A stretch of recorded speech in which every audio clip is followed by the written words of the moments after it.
గుడుచ్యాది రసాయనం. ఇది ఒక ఔషధి, అంటే చాలా శ్రేష్టమైన ఔషధి అనమాట. అన్ని రీత్యా, నాట్ ఓన్లీ మానసికంగా కానీ శారీరకంగా కూడా డెవలప్ చేయడానికి ఇది ఒక చాలా మంచి ఔషధం. సో దీంట్లో 8 ఇంగ్రీడియంట్స్ ఉన్నాయి. సో ఆ ఇంగ్రీడియంట్స్ గురించి మనం తెలుసుకుందాం అనమాట. ఫస్ట్ గుడుచి అంటే తిప్పతీగ, ఇది తిప్పతీగ చూర్ణం అనమాట. నెక్స్ట్ అపామార్గం అంటే ఉత్తరేణి, ఇది ఉత్తరేణి చూర్ణం. నెక్స్ట్ శంఖపుష్పి, శంఖపుష్పి ఇలా ఉంటుంది, శంఖపుష్పి చూర్ణం అనమాట. శతావరి, శతావరి చూర్ణం తీసుకుంటున్నాం మనము. నెక్స్ట్ కరక్కాయ అంటే హరితకి చూర్ణం, అంటే కరక్కాయ, ఇది హరితకి చూర్ణం. నెక్స్ట్ శుంఠి, ఇది శుంఠి చూర్ణం తీసుకుంటున్నాము. వచ అంటే వస అండి, ఇది వస చూర్ణం తీసుకున్నాము. విడంగాలు అంటే తెలుగులో దీన్ని వాయు విడంగాలు అంటారు, ఇది విడంగ చూర్ణం అనమాట. దీంతో పాటు మనం అంటే కన్జ్యూమ్ చేసేటప్పుడు దీన్ని మనం హనీ ఇంకా ఘీ అంటే తేనె ఇంకా నెయ్యి కూడా దీంట్లో అవసరం. ఈ 2 పదార్థాలు కూడా మనకు అవసరం అనమాట. సో ఇప్పుడు మనం తయారు చేయాల్సిన విధానం నేను మీకు చూపిస్తాను. ఒక బౌల్ తీసుకోవాలి. ఈ 8 ఇంగ్రీడియంట్స్ మనకి ఈక్వల్ క్వాంటిటీ, అంటే ఇప్పుడు ఒకవేళ మనం గుడిచి చూర్ణం అనుకోండి, తిప్పతీగ చూర్ణం తీసుకుంటే అది 10 గ్రాములు అయితే మిగతా అన్ని ఇంగ్రీడియంట్స్ కూడా 10 గ్రామ్సే ఉండాలి. ఇప్పుడు నేను డెమో కోసం జస్ట్ చిన్న క్వాంటిటీలో మీకు చూపిస్తున్నాను. ఇప్పుడు ఇది గుడిచి చూర్ణం నేను తీసుకుంటున్నాను, 1 స్పూన్ అనుకోండి, ఒక 10 గ్రామ్స్ చూర్ణం. దాంట్లో అపామార్గ చూర్ణం వేస్తున్నాను. తర్వాత శంఖపుష్పి వేస్తున్నాను, ఒక 10 గ్రామ్స్. శతావరి చూర్ణం, ఈ అన్ని పౌడర్స్ మనకి ఆయుర్వేదిక్ షాప్లో దొరుకుతాయి. శుంఠి ఎలాగో మనకి ఇంట్లో ఉంటుంది, మిగతా ఇంగ్రీడియంట్స్ మాత్రం మీరు షాప్లో తీసుకోవచ్చు. ఇది హరితకి చూర్ణం అంటే కరక్కాయ పొడి. ఇది శుంఠి అండి, శుంఠి కూడా 10 గ్రామ్స్ వేస్తున్నాను. అలాగే వచా చూర్ణం 10 గ్రామ్స్ వేస్తున్నాను.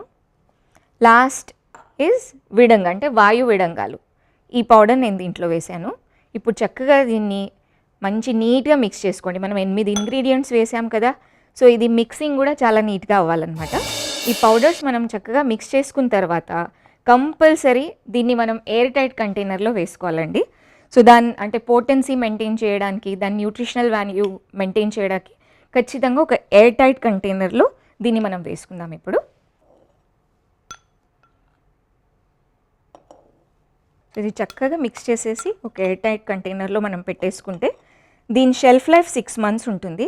6 మంత్స్ వరకు ఈ పౌడర్ మనం ఈజీగా యూస్ చేసుకోవచ్చు. దీని పోటెన్సీ, దీని న్యూట్రిషన్ వాల్యూ, దీని మెడిసినల్ ప్రాపర్టీస్ అన్నీ రిటైన్ అవుతాయి అన్నమాట. ఇలా మనం ఒక ఎయిర్ టైట్ కంటైనర్లో దీన్ని పెట్టుకున్నాం అనమాట. సో ఇప్పుడు ఇది మనం చూసాం కదండి, ఒక 8 ఇంగ్రీడియంట్స్తో తయారు చేసిన ఒక అద్భుతమైన ఔషధి గుడుచ్యాది రసాయనం. దీన్ని మనం తీసుకోవడం అంటే ఎలా వాడాలి అంటే కంపల్సరీ మనం తీసుకునేటప్పుడు తేనె ఇంకా నెయ్యి. సో మిక్సింగ్లో కూడా గుర్తుపెట్టుకోవాల్సింది ఏంటంటే తేనె ఇంకా నెయ్యి అన్ఈక్వల్ క్వాంటిటీలో అంటే సమభాగంలో ఎప్పుడూ వాడకూడదు. సమభాగంలో నెయ్యి ఇంకా తేనె మిక్స్ చేస్తే అది విషంలాగా పనిచేస్తుంది. కాబట్టి మనం తేనె ఇంకా నెయ్యి ఎప్పుడైతే తీసుకుంటాం కదా, అంటే మనం ఇంటర్నల్లీ తీసుకునేటప్పుడు కంపల్సరీ అన్ఈక్వల్ ప్రపోర్షన్, ఐదర్ తేనె అన్న ఎక్కువ ఉండాలి లేదంటే నెయ్యి అన్న ఎక్కువ ఉండాలి. సో 2 ఈ పౌడర్లో మిక్స్ చేసేసి అలా ఎంటీ స్టమక్లో ఒక్కసారి ఎర్లీ మార్నింగ్ అంటే పొద్దున్న లేవగానే పడి గడుపున ఇది మెల్లిమెల్లిగా నాకేస్తే అద్భుతంగా పనిచేస్తుంది. సో ఈ గుడుచ్యాది రసాయనాన్ని ఎలా తీసుకోవాలి అంటే మనం ఎయిర్ టైట్ కంటైనర్లో మనం పౌడర్ పెట్టామండి, ఈ ఔషధం పెట్టాం కదా.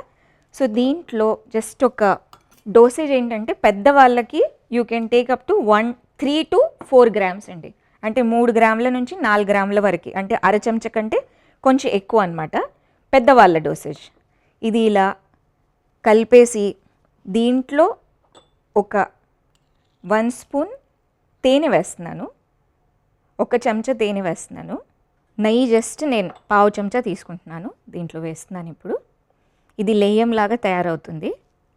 దీన్ని చక్కగా మిక్స్ చేసేసి అలా తేనె కొంచెం ఎక్కువ వేసుకొని ఒక అర చెంచా అంటే అర చెంచా కంటే ఎక్కువ కూడా మనం వేసుకోవచ్చు మన ఈ పౌడర్ని బట్టి. ఇలా మిక్స్ చేసిన తర్వాత అది ఒక లేయం లాగా తయారవుతుంది అనమాట. లేయం అంటే ఈజీగా నాకేటట్టు, అంటే ఇప్పుడు మనం చ్యవన్ప్రాష్ తీసుకుంటాం కదా, అది లేయం అంటే it's like you have to just eat. చక్కగా మనం నాలుక పైన పెట్టేసి దాన్ని లిక్ చేసి తినొచ్చు. ఇప్పుడు మనం ఈ లేయం ఎర్లీ మార్నింగ్ ఎంటీ స్టమక్లో ఒకసారి పొద్దున్నే పడి గడుపున ఈ పౌడర్ మనం తీసుకోవాలి, ఈ లేయం మనం తీసుకోవాలి అన్నమాట. ఇది లేయం లాగా తయారవుతుంది. సో చక్కగా కొంచెం కొంచెం నాకాలి. సో లేయం ఎందుకు ఇంపార్టెంట్ అంటే ఈ నోట్లో నుంచి మనం నాకుతుంటే నోట్లో నుంచి అబ్జార్ప్షన్ అయిపోతుంది, అంటే సబ్లింగ్వల్ అబ్జార్ప్షన్. మన డైజెషన్ ప్రాసెస్ అంటే అరుగుదల అనేది ఫస్ట్ నోట్లో నుంచే స్టార్ట్ అవుతుంది. సో మనం నోట్లో పెట్టంగానే ఎప్పుడైతే చక్కగా నాకి తింటాం కదా, దాని అబ్జార్ప్షన్ చాలా ఫాస్ట్ అవుతుందన్నమాట. సో ఖచ్చితంగా ఇది ఎర్లీ మార్నింగ్ ఎంప్టీ స్టమక్లో లేవంగానే ఈ క్వాంటిటీలో మిక్స్ చేసి మెల్లిమెల్లిగా అలా తీసుకోవాలి. ఒక 15 మినిట్స్ వరకు ఈ వాటర్ కానీ, టీ కానీ, కాఫీ కానీ ఏమీ తీసుకోకూడదు. సో ఇది కొంచెం కలర్ఫుల్గా కనిపించాలి అని చెప్పేసి గుడుచాది రసాయనం మిక్స్ చేసింది నేను ఈ లీఫ్ పైన పెట్టాను. ఇది మనం ఇలా పెట్టాల్సిన అవసరం లేదు, జస్ట్ డైరెక్ట్గా ఔషధాన్ని తీసుకొని, ఈ లేయాన్ని తీసుకొని మనం మెల్లిమెల్లిగా అలా మెల్లిగా చాక్లెట్ తిన్నట్టు, చక్కగా చ్యవన్ప్రాష్ తిన్నట్టు మెల్లిమెల్లిగా అలా తినాలన్నమాట. ఎందుకంటే అది మౌత్లోనే అబ్జార్ప్షన్ స్టార్ట్ అయిపోతుంది. సో గుడుచాది రసాయనం అనేది రెగ్యులర్గా వాడాలండి. రసాయనం అంటే నిత్య సేవనీయ, అంటే రెగ్యులర్గా వాడితే కూడా ఏ ప్రాబ్లం రాదు, కానీ దాని హెల్త్ బెనిఫిట్స్ చాలా ఎక్కువ ఉంటాయి. సో పిల్లల్లో మతిమరుపు కానివ్వండి, పెద్దవాళ్ళలో మతిమరుపు కానివ్వండి, అల్జమర్స్ లాంటి డిజీజ్ కానివ్వండి, లేదంటే బుద్ధిమాంద్యం అంటే దేనివల్లనో కొంచెం పిల్లలు చాలా ఇన్యాక్టివ్గా అనిపిస్తున్నారు, అంత యాక్టివ్గా లేరు, అంటే కొంతమంది పిల్లల్లో స్టడీస్ కాకుండా అట్లీస్ట్ వేరే విషయాల్లో వాళ్ళకి చాలా ఇంట్రెస్ట్ ఉంటుంది, దాంట్లోనే యాక్టివ్ ఉంటారు. అలా కాకుండా కొంతమంది అన్ని యాక్టివిటీస్లో చాలా డల్గా ఉంటారు. సో అలాంటి ఇష్యూస్లో కూడా ఈ ఔషధం మనం వాడచ్చు అనమాట. ఇది ఓన్లీ బ్రెయిన్ పైన అలా పనిచేయకుండా టోటల్ బాడీ పైన అండి, అంటే బ్రెయిన్ పైన మెయిన్ ఫోకస్ ఉంటుంది, కానీ మనం వేరే ఏవైతే ఇంగ్రీడియంట్స్ దాంట్లో వేసాం కదా, అది ధాత్వాగ్ని లెవెల్, అంటే బాడీలో డీప్ లెవెల్లో చేంజెస్ తీసుకొస్తూ ఉంటుందన్నమాట. దానివల్లనే దాన్ని మనం రసాయనం అంటాం. ఇది రోజు మనం నాట్ ఓన్లీ 1 మంత్ అంటే నెల రోజుల వరకు కాకుండా అలా రెగ్యులర్గా 1 సంవత్సరం వరకు మనం ఇది వాడచ్చు అనమాట. మీరు ఒక 1 మంత్ వాడితేనే మీకు డిఫరెన్స్ తెలుస్తూ ఉంటుందన్నమాట. సో ఈ ఔషధం ఏదైతే ఉంది కదా, దీనికి కొన్ని చేయాల్సినవి, కొన్ని చేయకూడనివి, కొన్ని రిస్ట్రిక్షన్స్ ఉన్నాయన్నమాట. ఈ లేయం మనం తీసుకుంటున్నాం కదా, అంటే మనం పౌడర్ తీసుకున్నాం కదా, ఇది ఫ్రెష్గా ఒక 6 మంత్స్ వరకే దీని షెల్ఫ్ లైఫ్ ఉంటుంది. 6 మంత్స్ తర్వాత మీరు వీలైతే అంత క్వాంటిటీయే చేసుకోండి, లేదంటే ఫ్రెష్గా మళ్ళీ ఒక బ్యాచ్ మళ్ళీ మెడిసిన్స్ తయారు చేసుకోవచ్చు అనమాట. పౌడర్స్ ఎలాగో అవైలబుల్ ఉంటాయి, దాన్ని మనం తీసుకోవాలి, చక్కగా మిక్స్ చేసి పెట్టుకోవాలి, అది మనం వాడాలి. సో ఇంకో విషయం ఏంటంటే, ఇది యాసిడిటీ ఉన్న వాళ్ళు కానీ కొంచెం అంటే ఎస్పెషలీ పిల్లల్లో కదా కొంచెం ఇది చేదు ఉంటుంది, అంటే దీంట్లో వస ఉంటుంది కదా, మనకి ఘాటుగా కొంచెం కారంగా ఉంటుందన్నమాట. సో కొంచెం తేనె ఎక్కువ వేసినా పర్వాలేదు, కానీ వీలైనంత వరకు తేనె, నెయ్యి 2 మిక్స్ చేసి వేసుకోవాలి.